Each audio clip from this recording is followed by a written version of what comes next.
Alright, fellas, this is going to be week 2 of the DBT05 weekly review. For this week, we actually get quite a bit of stuff for Dragon Empire, judging from the Tuesday stream revealing the new Riot line for Dragon Empire. So it makes sense for them to actually review a little bit more support so that we could see just how powerful Tamayura is. And of course, we do also have a slight review for Stoicheia. Again, really insane cards, and I can't wait to cover them. Let's get started first off, as always, we're gonna start with Dragon Empire. The first card we have is Stealth Fiend Folktale. Although when this unit is placed on Rearguard Circle, you may look at the 7 cards from the top of your deck. If you do, choose up to 1 normal unit with Stealth in its card name or Glitter skill from among them, put it into your soul and shuffle your deck. So with me telling you this card skill, I mean, the first thing that you should know is that she lets you either Rarami or Rirami. She can actually put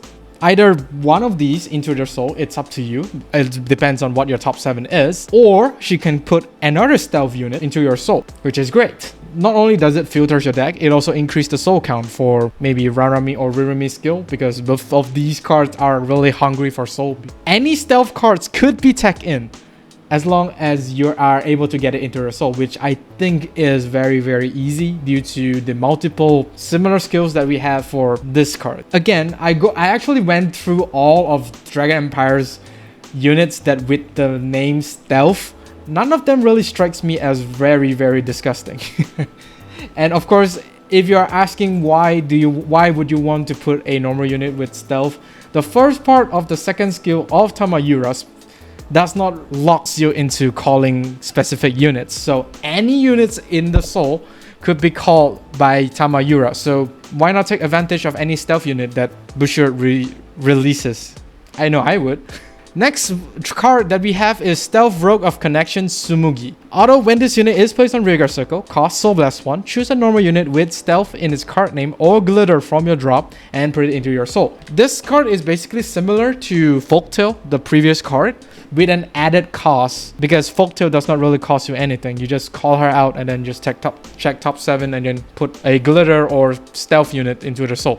That's it. Really not bad. And also, should Rarami or Rirami start to run out really quickly, you could basically just use this to put Rarami or Rirami into the soul. Then again, you're basically trading 1 soul for a soul, so you don't technically increase the soul count, unlike Folktale, which will actually increase the soul count. But then it's either you want to trade some of the consistency out for a more confirmed soul charging mechanic. I mean, either way, these 2 cards work really great in the Dragon Empire new Riot line. It's really good. And of course, once again, Soul Blast 1. Yeah. Going into Dark States, we have Clumsy Assistant. Auto Rearguard Circle. When this unit boosts, if your soul have 5 or more cards, cost Counterblast 1 and this unit gets 10k until the end of that battle. Yeah, Counterblast 1 for an 18k booster, I mean, not too bad. Never mind, it's actually really bad. With the amount of Counterblast that Dark States use, in particularly Bruce, I don't think you want to pay that one Counterblast for a 10k. Who even pays Counterblast for power anymore in this day and age? I would advise skipping this card unless, of course, the new Riot line uses this card. It's a hard skip for me. Next, moving on to Cater Sanctuary, we have Energy Refill Angel. Although when this unit is placed on Rearguard Circle, cost Soul Blast 1 and this unit gets plus 2k until the end of turn for each of your other units. So yeah, again, probably want to skip this because soul resources for Cater Sanctuary, no matter what deck, really tight.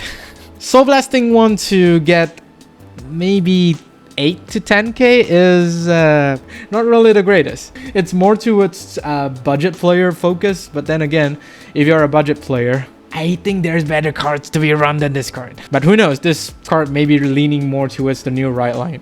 Moving on to Stoicheia, we have I'm so gonna butcher this name, Pradoparan Raffleros. Although when this unit is placed on Rearguard Circle, cost Counterblast 1 and call up to 2 plant tokens to Rearguard Circle. So, more token generator for Robo, as if this card is not enough. This is a slightly more plus because you call up to 2 plant token instead of 1 with the added cost of Counterblast 1, which I don't think Robo tends to use a lot of Counterblast, because since you will be using Tearful Malice to countercharge 1, so the Counterblast 1 does not really hinders too much towards what Robo is gonna do. This increases both defensively and offensively for Robo because you could retire the tokens to give Momoke the power, or you could basically just generate tokens for Robo to retire for the defensive trigger power, which is not too bad. For a Counterblast 1 to call up to 2 plant token,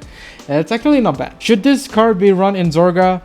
Maybe not, because most of your Counterblast is gonna go to Alco Magic, so I don't think you would want to run this card. Magnolia, maybe, because those tokens could attack from the back row. It's not too bad, and plus, you don't use a lot of Counterblast in Magnolia. Next up, we have Nostalgia Knight Marco. Although when this unit is placed on Rearguard Circle, choose up to one of your grade 1 or less unit and it gets 5k power until the end of turn. This is basically Adamantis, with a slight difference. The only differences between these two cards is basically whether or not they can choose themselves.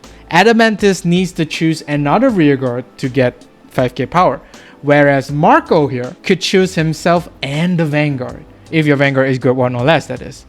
But what's the point? Both of these cards is basically the same. Very, very niche differences, because most of your power gain is gonna give to Momoke anyways, and Momoke is a grade 1 or less, I think. All tokens are grade 0, I think. In any case, not too bad, but very, very niche differences between these two cards, so it's up to you which one do you want to run. Personally, I would actually choose Marco, because he is able to choose himself. Next, Stoicheia cards. We have a lot of Stoicheia reviews. Battle Siren Suzette. Suzette? Suzette? Suzette? Out of Rearguard Circle, when this unit attacks a Vanguard, costs Soul Blast 1, and this unit gets 2k power until the end of the battle for each of your other rest unit.